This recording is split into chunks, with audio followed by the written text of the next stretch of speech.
Trump says he exchanged letters with China's Xi over Iran. President Donald Trump said on April 15th that he had received a letter from Chinese leader Xi Jinping after he told Beijing not to supply weapons to Iran.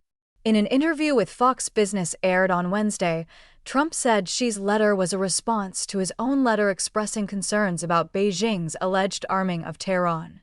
"He just wrote me a beautiful letter," Trump told Fox Business host Maria Bartiromo. "He responded to a letter that I wrote because I had heard that China is giving weapons. And I wrote him a letter asking him not to do that, and he wrote me a letter saying that, essentially, he's not doing that." The president didn't specify when the letter exchange occurred. Trump has warned that Beijing could face an additional 50% U.S. tariff if the communist regime is found to be arming Tehran.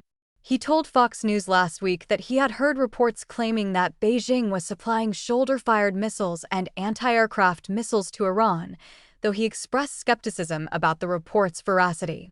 The letter exchange came ahead of an expected summit between the two leaders.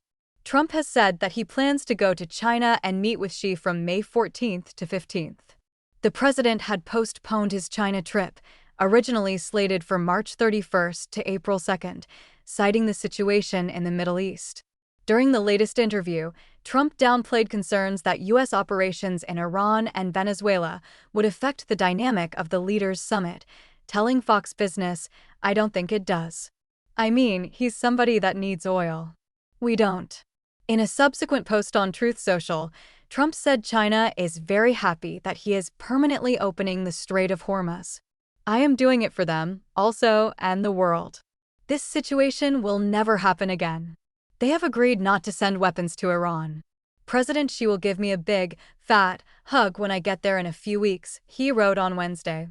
Iran sourced much of its military equipment and conventional weapons from China in the 1980s, but under increased international scrutiny, such transfers largely stopped over the past decade. According to a March report by the U.S.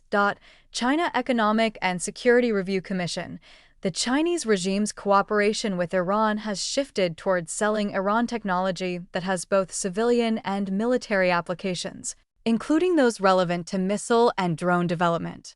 Chinese components, including sensors, voltage converters, and semiconductors, have been found in Iranian drones, both the drones used by its regional proxies and those exported to Russia for use in Ukraine, the report reads. Beijing is a major buyer of Iran's oil. The congressional report notes that Chinese purchases account for roughly 90% of Iran's exported oil, providing tens of billions of dollars in annual revenue that supports Iran's government budget and military activities. Unreliable global partner. In Beijing, Chinese Foreign Ministry spokesperson Guo Jiaquan told a regular briefing on Wednesday that China and the United States have maintained communication on issues related to Trump's visits to China. U.S. Treasury Secretary Scott Bessent has said the message for the president's upcoming visits to China is to maintain stability in U.S. China relations. "We've had great stability in the relationship since last summer.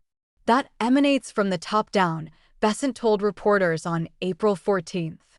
"I think that communication is the key." However, Bessent pointed out that the Chinese regime has not been a reliable partner over the past 5 years. China has been an unreliable global partner 3 times in the past 5 years.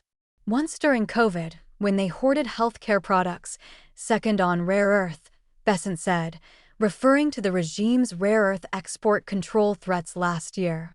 As the United States and Israel began their joint military operation in Iran, Bessent noted that Beijing was stockpiling more oil instead of helping to ease the global demand shortage caused by Tehran's closure of the Strait of Hormuz, which carries 20% of the world's oil. "They continued buying, and they've been hoarding, and they have cut off exports of many products," Bessent said. Reuters contributed to this report.